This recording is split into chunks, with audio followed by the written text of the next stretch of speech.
Here we are, episode 22 of The Pit, and our special guest today is a CDL Major winner, a Challenger Open winner, an Elite Stage winner, and a man on the OMiT roster who are currently taking over the EU Challenger scene. Charlie Hicks, aka Hicksy, you all know him. How are we doing today, Charlie, my man? I'm good. That was some good gas to start with. Oh my days, that was good. No, I'm good. How are you doing? I'm not bad, I'm not bad. I mean, but you've earned all the gas, right? I mean, there's no lies Appreciate there, that. facts are facts, so I Appreciate mean, that. it's just typical. But I mean, we'll get straight into it. Segment one, we've got the path to the present. I mean, we could stay on this for hours, but for Mm. anyone that's not too familiar with you, there's some stuff just to let them know how you've got here. So I mean, the fact we'll let you flow with it. What got you into competitive Call of Duty? Uh, I feel like the easy answer is what everyone says. It's like the nade shot scump thing in YouTube back in the day. It would have been something like that. I would have been watching, and then I did sort of play. So like Ghost, there was obviously like ranked or whatever. I think the first time I watched was Black Ops 2. I would have watched like the pro scene Black Ops 2, kind of like everyone does. Would have played ranked a little bit, but I would have only been sort of 12 maybe then. So obviously, I mean, that's a long way from like trying to make it or whatever. So it would have just been me and my little brother played all the time. Got pictures of us like basically every day after school was coming on playing split screen, just like trying to shit on each other. And then basically just from there, I carried on watching for that time, but I didn't play like competitively. I wasn't like wasn't playing S&D tournaments or anything like these kids do now. And then it probably would have been like maybe when I was mid 17, turning 18, so like in college. Someone who I played with like on and off asked me to play like a tournament or something. And I think I just ended up like kind of just sticking it out, firming it, and then somehow got into like the whole challenges shit, obviously. And then yeah, I mean, I don't know. It's been a while, but kind of not been a while at the same time. Been a while watching, playing, not really.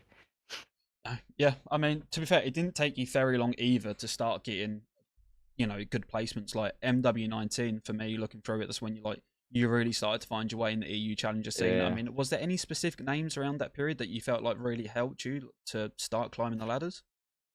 The, the one who always says he made me is Luty, which I don't buy into. He always says he's pulled me from the detriates or whatever. And that's when I ended up. I think we got a second once in one of the 2Ks. That was probably my only kind of really good placement that year. Obviously didn't win anything, but still a second is respectable. So Lewis is going to say he helps a lot. Beanbag, Yellow Beanbag, Yeah. he's not playing anymore, but obviously he was quite a big name in AW. Um, he was probably like the main guy who, uh, when I played with, like, yeah, he probably taught me the most in that MW year. Black Ops 4 and MW was him, so yeah, No, not but Luty, not Luty. I love that. So, I mean, over your competitive career, you've been involved in teams that have racked up over $1.3 million in prize winnings. Out of all of those moments, is there any that stand out to you that are one of your proudest moments in competing? It's Major Free, and it's got to be on it really. I mean, any champs obviously is still really good. Like second is still good at champs. Obviously would have loved to win it or whatever, but I mean, shit happens is what it is. It's Major Free is the one moment. Obviously, I got like the controller that I used in like a case over here. Like it's that was a good moment, obviously. And then yeah, it kind of like what's the word for it? Where it's like kind of proves everything that you've done is like it's worked. You know what I mean? So yeah, that was the one moment. I mean, incredible as well. We'll touch on that a bit Yeah, more, but I mean, an an absolute fairy tale to be honest. yeah, it Incredible. was. Yeah. Um, yeah, I mean, $1.3 million as well. I mean, hearing that, do you think to yourself, well, or do you think, well, where has most of that gone? I was gonna say I didn't want to sound arrogant, but I ain't got a lot of that. Obviously, you split it between four, then you start adding other people's hands in. The tax man comes in, and then trust me, it's not as good as it sounds. No, it's really not. Still good, can't complain, but it ain't what it sounds like. It's That's a, for sure. it's a crazy stat. And I mean, the amount of tournaments you competed, the amount of years, the amount of hours you put into it, like you Yeah, start dividing that down, and yeah, it really isn't as good as it sounds, but no, incredible still stat. good, still take it, but Could be worse, right? But I mean, yeah, champs was definitely. a big part of that, I Champs guess. was the big one, yeah. Yeah. Champs was the large majority of that money, but again, could have been better at that event. It is what it is. It is what it is. Still tippable. Yeah, can't change it. You've spent some time as well competing in the NA Challenger scene while on Toronto Academy. Yeah. How did you find that experience? There was like two sides to it. I had this when I first went over there. I knew no one, and I basically just got Marky B kind of told me who to play with because I didn't know the scene really fully, and he basically said play with these, and it was okay. Like we'd do okay, maybe like maybe I think we might have got maybe like top fours or something in cup sixes maybe. But it wasn't until obviously I got that team with Scrap, Vickle, Mo. That was when it obviously like turned around, started winning, won those lands, won a few elites. I don't think we won a cup, but still lands and elites. Um, so there was two sides. So I had a really shit side at the start when I knew no one and just wasn't really enjoying it. And then got a good team, started enjoying it again. So Mm. No. Would you say there's many differences, or like a one distinct difference between the NA and the EU Challenger scene? just the like the depth of like good teams over here. No disrespect, but realistically, at each event we're looking at like one, two, maybe three teams that are like going to cause us issues. Over there, you will have a hard game Saturday night to get into top eight, like regardless of whether you seed 1 or 8 or whatever. You're gonna have harder games earlier. So obviously, it's a lot more difficult to be consistent over there, like placements wise, because you can always get caught off by a team in round of 16 or whatever it is. So Yeah. No, that's fair. That's absolutely yeah. fair. I mean, you got the call up right onto the CDL Toronto roster, and you won Major 3 during the MW2 season with your old Toronto Academy teammate Scrappy.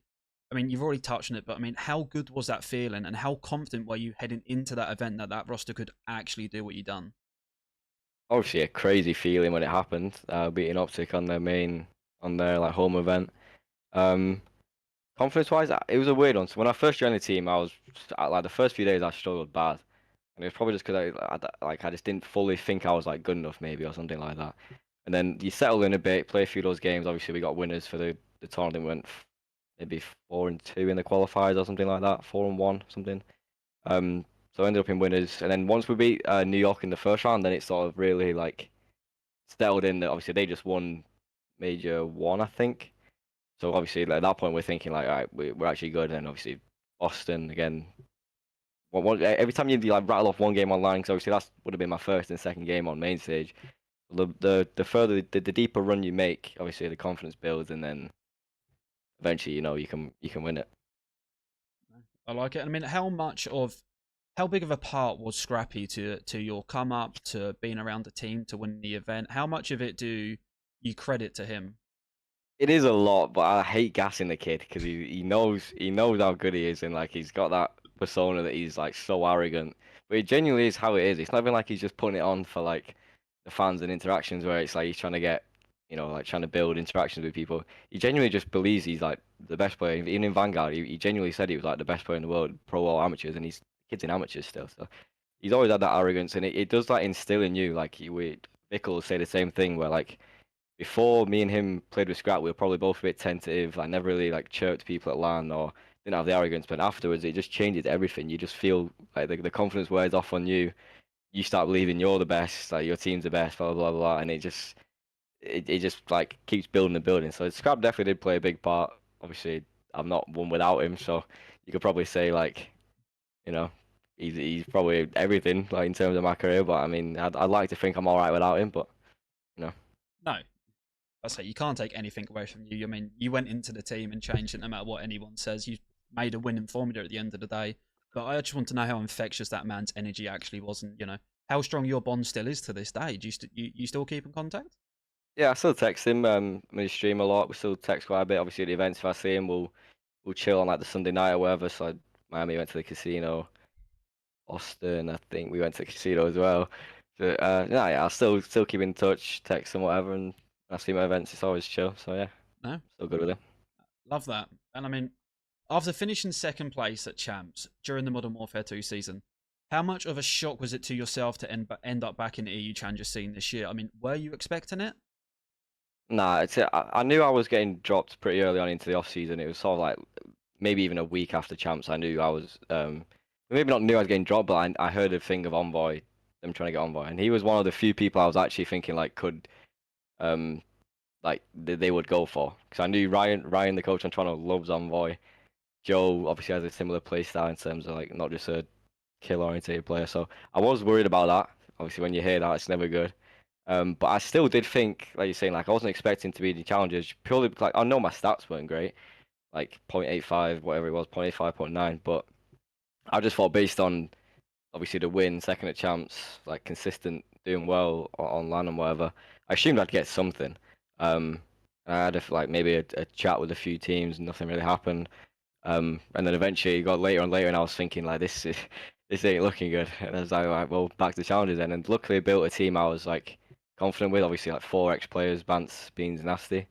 So it's basically a pro team, not in pros. So um, I didn't mind too much, and now I've ended up on another good team. So it hasn't been as bad as I thought it would be coming back down. But obviously, I still would have rather been in the pro league, no doubt. Obviously. I mean, I don't know how much you can say, obviously, but I mean, did you have any concrete offers from other brands, or was it just a case of just nothing came? No, I didn't have a concrete offer. I spoke to like 2 teams, like the coach for like maybe like a 10-minute call. Um, just him just kind of like they just rattled off ideas of like what about this team or we're interested, blah blah. But nothing really happened with that. A few of us over here had that. Bance I know had the same thing. Beans had the same thing. Byron probably had the same thing too. Nasty. So I think all 4 of us were kind of feeling hard done by when it came to our team, and it's probably why we didn't work as well as we thought. To be fair, we probably were all worried too much about the pro league rather than winning in challenges. Possibly. I mean, and your new teammate might have a lot to do with that as well. The amount of hours we've put Yeah, in. I'm sure we'll talk yeah. about that. But I mean, one last one on this topic, and I guess the downer side to it. I mean, was the adjustment period of coming back home to compete in EU challenges difficult, or was part of you happy at being back home for once? Um, well, I quite liked living away on my own because Yeah. I did it at uni. I had 3 years at uni, and then I did 2 years in Toronto. So I lived on my own for basically like 4 or 5 years at that point. So being back home was weird. Like being back with my parents, I had to obviously all my setup being 4 years old or whatever is not good enough. So I got to get all that changed, new PC, new everything, new internet. Like it was a little bit of an adjustment trying to get everything back sorted. Um, but playing wise, there was no adjustment there. Obviously, I played with like they were all my close friends, Bance Beans, Nasty. Like that wasn't a problem. And then even this team now, like I know basically everyone in European challenges, so never been a problem with like slotting back into that part of it. What is the biggest thing you miss about being in the NA? Food, Yeah. food for sure. Like I can get a few things on Uber Eats, but it's the generic McDonald's, KFC. Over there, you can get. I mean, especially if you're in a major city like Toronto, or a lot of teams are in Dallas, obviously. You can get like any type of food, 15, 20 minutes. It obviously costs a little bit, but it's so much better, man. It's so much better. What would you go to? Chipotle a lot. Like before game days, whatever it was, we always had to eat decent. So Chipotle, sandwich places. Um, McDonald's would creep in to the rotation, which obviously isn't ideal. I loved Thai food as well. Thai food is that was a good go-to. No. I mean, love that. I mean, hopefully you're back over there pretty Yeah. soon. But well, I mean, that's segment one done. So let's get on to segment two, the Modern Warfare 3 season, right? I mean, you've already touched on it. You started the season with Bant, Beans, Nasty, which from an outside perspective, I mean, it looked like it was hard trying to find an org at the beginning. I mean, did you have many offers as you would have expected, or was it I would have personally expected? Uh, we had offers and we could have got like what we wanted basically, but our thought process was, and it's kind of worked because 2 out of 4 of them are obviously now back in the league. So we didn't want we didn't want a buyout for any of us because we obviously thought with the 4 players that we had, we thought we'd get offers, which again has happened. 2 out of 4 have gone in. So we didn't want to sign anything, and a lot of obviously orgs if they're gonna pay full funding or whatever, they're gonna want a buyout in return. So we kind of weighed it up as like we don't mind paying ourselves to get there, and then hopefully, obviously, ideally, we do well at the events as well, which didn't end up happening. But say we would have done well, even if you just get a fourth and above, which obviously we thought was minimum, you're paying yourself, like you're getting your money back for paying, and ideally you'd get a league offer with no buyout, which again, like I said, ended up happening for those 2. Um, Not for me and Bounce, but it's we thought it was a good idea at the time, and to be fair, it has worked. So. Hmm. So was that the main reason why why you chose Team More, or was there anything else that outweighed that decision? Team War were just very they were like willing to cooperate with what we wanted and what they wanted. It was a good mix of like not being locked in too much, but also still getting a bit of support, and we obviously get to represent a good brand, so that was the reason at the time, yeah. Yeah, no, perfect. Um, all 4 of that roster, including yourself, I mean, were say it your league players. Did you expect one of you to get picked up into the league as quick as Nasty did after the Boston event? we thought it would be after that event, but we obviously thought we'd do better at the event. Say, like we thought, I mean, the update before the event didn't help, obviously, because before that we thought we were like really good. We were winning. There wasn't any. There was one official 2K which we lost like the day before we left. But before that we were winning all the like the non-official cups, whatever. So we thought we were going to do really well in the patch. Then obviously it changed. We basically just didn't get ahead. We kind of slacked a bit on the practice for that week leading up. Fell behind for the event. But obviously we thought like if we do well at the event, then no doubt one of us will get in because obviously the names are already like established, and some of these teams, because it's only 4 majors this year, they have to like act quick. They can't be waiting 2, 3 majors before they make a change. Then you're already out of champs running. So we thought we'd get in, but honestly didn't think we would after we came top 12 or whatever it was. Like, just shit placement and good for Byron, I guess. I mean, how But, disappointing was that top 12? What, like you said, your minimum expectation was that generally your top four? oh yeah, yeah, like top 3, top 4 was like minimum. We probably, I mean, we played Boston Saturday morning, like early, almost got forfeit. I had to like run through the security to get there, beat them, and then at that point we were probably thinking that was like the first hard game in the tournament. We're probably thinking like, alright, we can make a run, but then we just got slammed by Eric Boom and them, and it was like a 6, 7 hour wait until our next losers game, which is no excuse because they only played one game I think in between then. The French team, and then we just I don't know we just ended up choking. But again, the update just didn't help us because we were so good at respawn, and at the event it just turned around completely. Yeah, I mean, that was a big update as well. It It possibly our changed biggest one. everything. Yeah, just I mean, Yeah, absurd, but I mean, it happens. We're used to it at this stage. We shouldn't be. But yeah, yeah. if you think the patch would have stayed, do you think you would have got that top four? Yeah, I think we would have got top 4. I don't know if we would have won because FaZe Black were looking really good in Yeah, NA. They were winning everything, but um, up until that cup, I think we won 3 out of the 4, and the one that we didn't win was like a weird format, whatever. But yeah, we backed ourselves fully on that pre-patch. Yeah. yeah. That's one question I did want to ask the team or around the time was obviously Ben stood up after the game and I remember him saying to Rafi, "You know that's a stair glitch."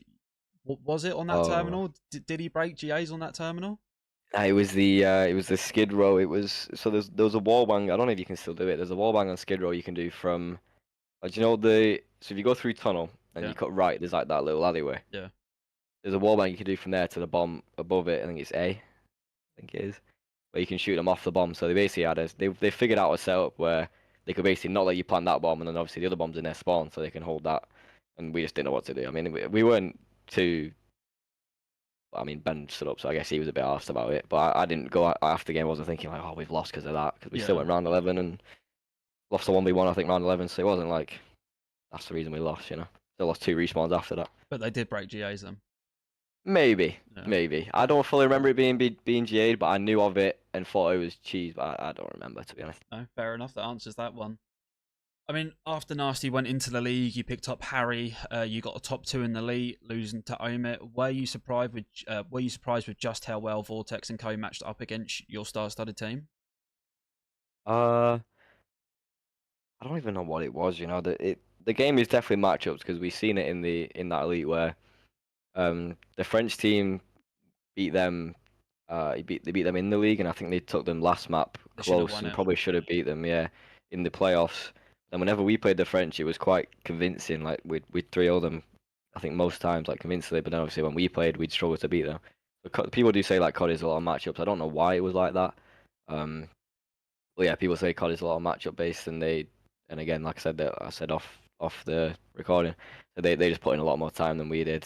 We knew it at the time as well, but we just didn't really do anything about that. So.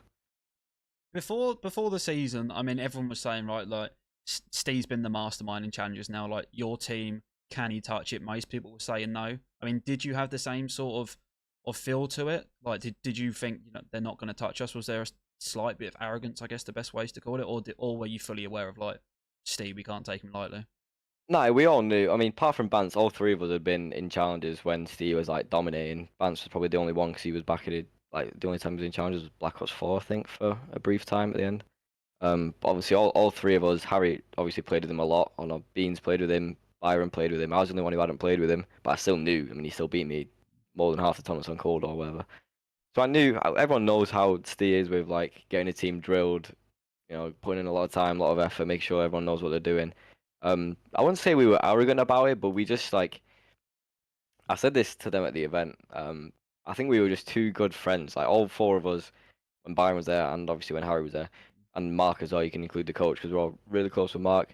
We were such good friends there. I don't think we really like held each other accountable to really like put in a lot of time. Basically, we all kind of knew that we could slack and not getting shouted at or get dropped or whatever because we're all just such good mates. I think that probably cost us in the long run.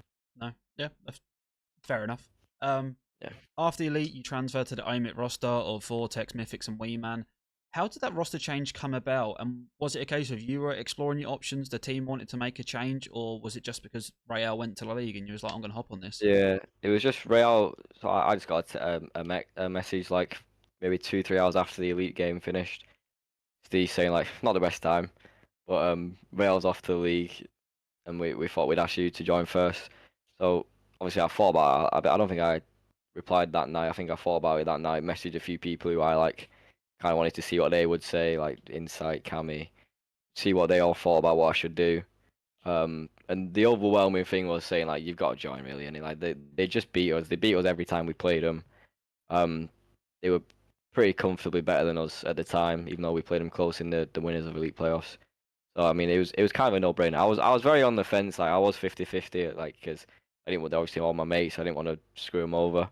Um, but at the same time, like I got to be selfish at that point and try and make sure I win. So I mean, that was the main reason. No, yeah. I mean, and obviously you've been with that OMiT brand before. I mean, Yeah. did that help you in any way, knowing a lot of the people behind the scenes, or does that not really come into play with a change like this? Uh, Probably didn't come into play just because my when I was with them in the Boston of MWIII, it was very brief. I think it was just for that event, and then obviously I got called into the main team 2 weeks afterwards. So it was a brief time, but obviously I knew what they were about. I knew they were a good org, and obviously these boys have been under them for a while, so yeah, it made sense. Yeah. What is the biggest difference that you've seen since you've gone from war with your old team to OMiT? Just effort. It's just effort. It seems easy to say with COD because like um people think like, oh, you got to grind. Like that's like the stigma with COD. But a lot of the time, it can kind of work backwards. A lot of people think overgrinding is bad. But it's just what I was saying again with us being such close friends. We didn't really watch VOD as much as we should, and we all knew it at the time. Like we said afterwards, we didn't really watch enough VOD. Maybe slacking on playing S&Ds, stuff like that. So the main difference is just like, yeah, we just get a lot of reps with this OMiT team. We play a lot of S&Ds and then watching VOD as well, and you just figure out a different way of playing the game basically by watching VOD. So How hard effort. is that schedule? Like, how ruthless is it? I mean, you've been on franchise teams, like, or up and down the board. Where does this compare to anything you've been a part of? Oh, compared to a franchise, it's crazy because in the league, no one plays the game. Like the league is everyone gets Monday off. Obviously, there's league games Friday, Saturday, Sunday. So if you're playing, the max you can play is two, and if you play them, you'll play maybe 2 maps for warm up, 5 maps in the series, get off, and then if you're not playing on the Friday, Saturday, Sunday, you're warming up another team. So again, you're just playing 3 maps, getting off. So the only time you're scrimming is Tuesday, Wednesday, Thursday, and you'll do 2 sets, maybe an S&D. So you're basically not playing the game, and then obviously you come to challenges, got a tournament every weekend, elites Tuesday, Wednesday if you're in them, scrimming at least 2 times a day, three if you had an S&D, sometimes four. Pro VOD in, like it is a lot more playing, but at the same time there's a lot more tournaments, and you're trying to get Yeah. back in the league, so you gotta do what you gotta do. Do you prefer the busy schedule? Do you like grinding the game daily compared to having days off?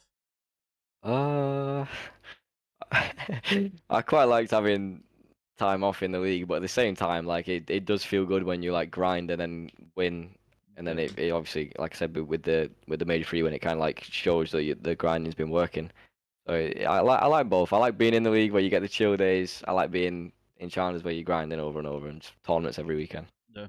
No, I mean, yeah, it's his stacked schedule, especially the next 2 months. Well, I mean, Yeah. I don't think you boys have really got a day off, but top four Ah. at Miami. I mean, what was the feeling after that event? It felt like both open brackets have been like just avoid phase black. Like phase black seemed to be the EU Reapers. I mean, with that said, was there any specific series or moment that went different? Do you think you could have won the entire thing? Well, obviously the winners bracket loss was terrible. We got Nesload. Um, and then we would have played the Spanish. Obviously, ended up having like a pretty good winners run. So obviously we would have thought that if we would have stayed in winners, we'd like to think we'd beat the Spanish, and then we get their run to top three, and then you never know. You have two. Obviously, you have two chances from there. You can do whatever if you lose. So that was a big moment. But then, to be fair, we had a really nice run of losers. Like we beat 3 or 4 good teams. And then at that point, we are thinking like we can still win anyway. When we looked at like who was left in and beat Boston Academy Sunday morning again, like another good win. And then the FaZe Black game, obviously win map one, really close to map one, and then map two, we're up 5-4. If we win that, obviously we'd like to, even though we'd got smoked map 3 and 4, we'd like to think that goes different. If you're 2-0 up, obviously it can play a bit different, and you got map 5 anyway. So it could have gone different if we won that map two, but yeah, I don't know, they've smoked us 3 and 4, so I'm not sure. No, yeah, fair enough. I mean, what was the vibe after that? I know you're all winners, right? You all want to win the event, but top four, was it a case of, do you know what, that's solid, lads, we go back and we just regroup? Yeah, obviously everyone's a bit, but like a bit hurt at the moment, maybe 30 minutes afterwards. But then everyone's kind of we realised, we'd scrimmed. Obviously, I left. The elite finished on the Wednesday, and then we had a cup Saturday, Sunday, and then flew out Tuesday. So we had Thursday, Friday, Saturday, Sunday cup, Monday. So we had like 5 days practice. So we all kind of thought like we obviously could have won the event, but top four on 5 days practice isn't terrible. With like obviously S&D's big practice, even respawn in some cases can be control is quite a bit. So we all knew that like it wasn't like we just we can't win. We all knew we could have won it. Is what it is. No, yeah, I think especially like that you had some hard matches and you made a big run in losers and the phase Yeah. back, but you could have you say map two, it would have been a different series. So no, heads Mhm. held hard. I like that. I mean, why do you think, right, your current roster looks so far ahead of everyone else in Europe? And I don't feel like it's unfair saying that. I mean, even when you drop maps, like it still doesn't look like anyone's gonna take a series off you. Why is that? Um, I don't fully know, but it's like it probably is partly to do with all the things I was saying with the reps. Like you just gain a different understanding of the game where like what the right plays at the right time, and if everyone's doing that, it doesn't really matter if you're getting someone's having an off map, you're getting outslayed, you can still win if you just play right, or whatever. But I'd say a lot of it is just like if you're losing in losing situations, I feel like on more than any other team that I've been on, this one's like they don't really get too down if you're losing by 50 points. Or say they for the first hill, you don't get any points and then they get rotation. A lot of teams for some reason they start like getting their head down. My old team used to do it where we'd start getting annoyed and you could tell in our voices like Yeah. from the comms that we'd get annoyed, and that obviously at that point it spirals. Nothing good comes from that, and then you just lose. I feel like we're good at that. We're good at keeping our heads if um things don't go our way, and at the same time, obviously it's full of crazy good players. Like the Wee man's ridiculous. He's finally getting gas. Like about being in the league, Mythics still should be getting gas, and Steve's been doing it for how long, still winning. Like it's crazy. No, I think we saw that in like the most recent 2K that you won. Is that respectfully normal? Like I think the last 2K finals, it was Steve and Wee Man took over, and then stat wise, they have a bit of a slower game. You're playing the map different, and then you and Mythics just take over the series. So it's like any one of you four players at any time can pick up any position on the map, rather Yeah. if that's the fundies or if it's the slaying. And I mean, Mhm. yeah, I don't know. In like scrims and everything. I know you can't take much from them, but with all these new teams formed, is there any teams you're looking at specifically where you're like they've had a bit of a buff, they might challenge us more now than they did before, or is it still much the same? But you could say the Spanish maybe. Adding Journey obviously came back from the Heretics roster.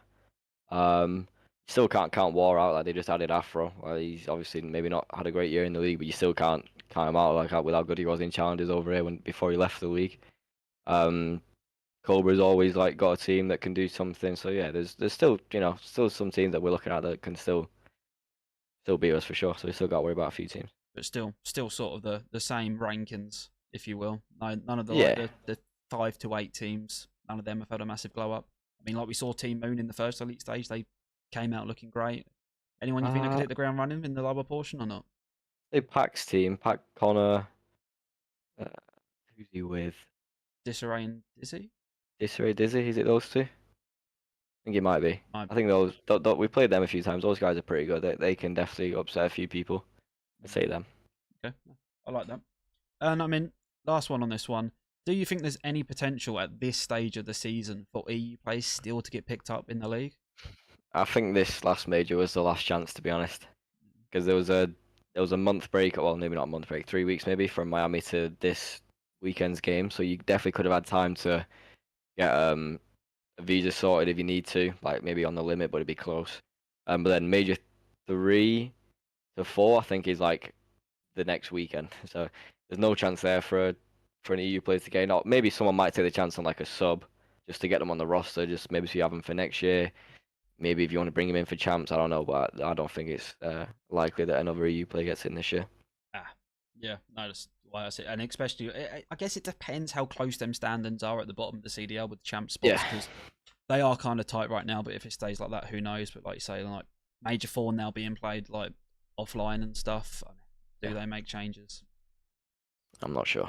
No, I mean we'll have to see. But Mm. I mean that's the end of segment 2, and now we're on to the final segment already, mate. It feels like it's flying by. I mean, No, it is. It is. segment 3, the hot seat. It's just some quick fire questions, mate. Answer them as you will. But I mean, Yeah. I've got favorite ever teammate.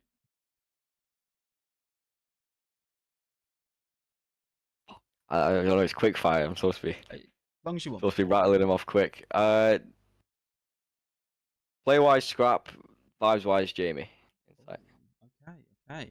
Favorite brand that you've ever been under that obviously isn't OMiT. Uh,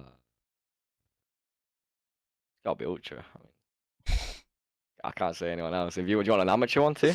Oh, go on. Well, why not, mate? Rattle them off. What good amateur rogs have I been under? Elevate Cold War was quite good. Even though it was all online, that was a good one. Okay. If you could pick one player you never have teamed with before, who would it be? Hmm. Hydra, probably. Ooh, I like I that. like keeping it European. I like keeping it European. No, I was a fan of Definitely. you, mate. If you could pick one player you never had to team with again, who would it be? Vance. Guy's miserable, man. He's miserable. That bad? No, I'm joking. He's fine. I just love Oh, trolling. no, It's funny to troll him. that's fair enough. That's going to go in the edit. Yeah. Hardest player you've ever had to win a gunfight against? Probably a BZ. Yeah. I think he's like the unanimous one in the league. He just wins some crazy ones with that sub where he comes bunny up him around the corner and you just get blown away. Nothing you can do. No. Oh, yeah. I mean, you can see it, right? What the bloke does on the map is Yeah. incredible. Favorite ever competitive map? Um, it's such a cop out in it. Raid. I don't want to say raid. What other maps were there in Cold War? Raid, Garrison, no. Moscow, no. What maps? Standoff? Standoff. Was that in respawn? No, it weren't as an S&D, Just but a lot of S&D. people say that, don't they? They love standoff. Yeah, I don't want to say raid, but it just is raid. Yeah. Yeah, it just is. Well. Yeah. Which Call of Duty title would you say it was your best individual talent wise? I'd say this one. Yeah. I think I think this year. I think my teammates would agree, to be fair. Um, I think in other years, like you could see in MWIII, obviously, where I'd have those series where I'd slack off, like maybe like .7s, whatever at champs. I think I had 2 of them. One in the final, obviously. Not great. But I'd say this year I'm a lot more consistent slaying wise and like understanding when I need to get kills rather than just always trying to make the correct play that can just lead to death after death after death. I think this year is definitely my best year. Do you It's put annoying. Do you put a lot of that down to obviously being back in challenges and how many reps you have? Well, you've had. Yeah, it's probably a lot of that, but I also knew when I came down from the league that that was what I had to work on. I've known it for a while, to be fair. I've said it to a few of my coaches. I've said like, try and pick me up on stuff when I'm not playing a kill when I should be because I'm trying to make a play that helps the team, whatever. But I think this year overall I've been focusing on that, and that's definitely worked better for me. Do you think the drop down motivated you more? Give you a vengeance? I wouldn't say I'm one of those players where they put on like the Straps one, Drazers one. Uh, Denzer does it. He starts like all the revenge Yeah. stuff, tweeting out the lion gif. I'm not one of those guys who actually gets really like motivated by stuff like that. But obviously, I'm still going 110% trying to get back in the league. It's no different. I've not slack. I don't think I'm slacking off, but yeah, I'm still trying to get back. No. Okay. I rate that. If you could pick one EU Challenger player to be picked up by the league next that isn't yourself, who would it be? It should be Wee Man. Um, I think Mythics is probably more likely just because of his age. Like he's obviously only 20, but Chilt's a bit older. Um, Mythics could get in. He's hilarious. He's so funny, man. I don't know how we do on like a team with like Americans maybe because obviously the banter. I don't think they'd even understand him. First of all, his accent is funny, and then obviously the banter is a lot different. So I'm not sure how we do, but I'd love to see Fed in the league for listening. It's incredible. I mean, that's one as well. I mean, are you surprised? Obviously, like it's always Wee Man, it's always Vortex. Are you surprised with Yeah, how little that man's name is mentioned? Because I mean, yeah, yeah. back to back elites, like last Yeah, cup, back to back incredible. leagues. Yeah, Yeah, one was with a cheater. He played with Fury, so whatever it was back in yeah. MWIII cheating. Um, but nah, yeah, he's so my brother played with him. I think like 8 years ago or something, like way back when. Jesus. So my brother knew about him. I knew about him, I think, but I never played with him or anything. And then obviously, when I went to Toronto was when I think was when he started getting like good in challenges. So I never played him, and then this year was my first year playing him. But yeah, he's got crazy gun skill, and for his age, his comms and stuff are good. Usually, you have like one or the other. Usually, it's like you're the comms guy, know what you're doing, or you're the gun skill guy, just getting kills. But he's actually got a good mix of both. So I think his name should definitely be mentioned more, and I think he's got a good chance of getting in soon. Were you surprised with just how good he was? Yeah, for sure. Yeah, Yeah, no, his gun skill is crazy. yeah. With some of the stuff he does there. No, yeah. Quality. I mean, is there any other teams right now in Europe that can challenge your OMiT roster in Elite Stage 2? I'm not gonna say no because you don't want to be that guy, and then this tweet gets brought back. If this clip gets brought back when we lose, blah blah blah. So there is still, like, obviously, like I said, the Spanish, War, French, Pat Connor's team, and you never know. Someone else might come out of the woodworks and be really good. So yeah, there's still teams we gotta beat. None that you specifically look to hard counter. Uh, we'll have some hard counters. Yeah, Yeah, yeah, we always have some hard counters ready. Yeah, don't worry about yeah. No, quality. You got to keep the cards close to your chest. I like it. that. Yeah. Well, rate Modern Warfare 3 out of 10. I actually don't mind it compared to our other games. I'd say it's a 7. That's the easy answer, and it's 7, 7, 8. Okay. Better than last year, in my opinion. It's because of the trophy. Last year didn't have trophies, right? Yeah, last year didn't have trophies. What, MW2? Yeah. We had trophies. They just didn't catch a cruise missile. Did they have trophies? We had trophies. They just didn't catch a Nah, cruise. yeah, you're right. They did Yeah. have trophies, yeah. Charlie. Yeah, but yeah, that's poor for me. I don't know. But nah, it's better than last year. It's better than last year, in Okay. my opinion. Fair enough. Right. The new maps. I know you're probably one of the players that's had the most reps on it with the amount that you scrim. Rate Yeah. 6-star out of 10 for me. 6 stars good. I'll give it like a 9. 9 out of 10. If Potential. well, that's high actually, isn't it? 8. Okay. If like Raid's 10, it's up there. It's probably the best map now. I think maybe not like I mean I don't know if you saw my tweet with the spawns. Maybe there's still Yes. some things that need tweaking, but the way it like looks and plays and stuff, I think it's good. Okay. The mixy map. And then Vista. I don't like it as much, but it's still good. It's still a 7. It's still better than Invasion and Skid Row probably, even though we were good at Skid Row, so we didn't like that going, but. Still probably better than both of them. So yeah, I'd give it that 7. No. All right. I love it. And I mean, we've got another one here for you, but there's one more I want to ask before. Control or CTF? It seems to be a growing debate. Uh, they're both a bit crap, aren't they? Do you want to choose another? That's the third game mode. What third Oh, game mode would you Uplink. choose, mate? Uplink is by far the best one there's ever been, but obviously that's a bit of an issue in old jetpacks. You'd have to have a ramp or something. I don't know. Um, I'd go. I'd go CTF, but they just get campers. Like Yeah. someone would just sit on a godhead and just lock down half of a map with CTF, so it would play so crap if it got in. Less of a I'll still skill go. gap, do you I'll still think? go with it. Yeah. Maybe more because of the control. Obviously, you just spawn in one place and like kind of easy to play. You don't have to worry about messing up spawns or whatever. So do you not mind control too much then compared to other people? I don't mind it, but at the same time, it does get dry. Like I'm happy there's only 3 of them maps in the rotation, like in scrims. If I had to play any more than 3 controls a scrim, I'd lose my head, I think. No, sweet. And I mean, I've seen some build up right before this episode from a certain OMiT staff member, right? So OMiT Rafi or OMiT Austin? Um, I'll go Austin. I didn't Okay, expect that. he came for dinner with us in Miami. I'll go Austin. No? He's funny. Yeah, I mean, both Yeah, incredible blokes, but yeah, I saw him yeah, before. they're both good. You had a bit of back and forth before, so I mean, I like it. I mean, that's the segment's done, mate. I mean, it's been 40 minutes already, but honestly, it feels like 10. That was 40 minutes, Yeah. was it? So, I mean, we're on to guest time, Charlie, mate. This time is for you, basically. If there's anything you want to ask me, if there's anything you want to promote, I mean, if not, then we'll just Oh, roll to I've an got no outro. promotion. I ain't got no promotion. Got nothing going on. Um, I guess guest time isn't needed then, mate. So Ah, we're rolled to the outro. I mean, we're good. generally, mate, it's been an absolute pleasure. I can't thank you enough for coming on. You've probably been one of the easiest No guests worries. we've ever had to deal with. We sent you a message, and a minute later, you responded. You're like, "Yes, get me on." So I mean, just yeah, thank you so much for taking your time. And we're going to be dropping all of Charlie's socials down in the comments, so please go check them out. We'll drop OMiT's in there as well. If you're watching this on YouTube, then please hit the subscribe button. And if you're listening on Spotify, then leave that 5-star review. And I mean, for now, Charlie, it's been a pleasure, and we'll catch you all in the next one.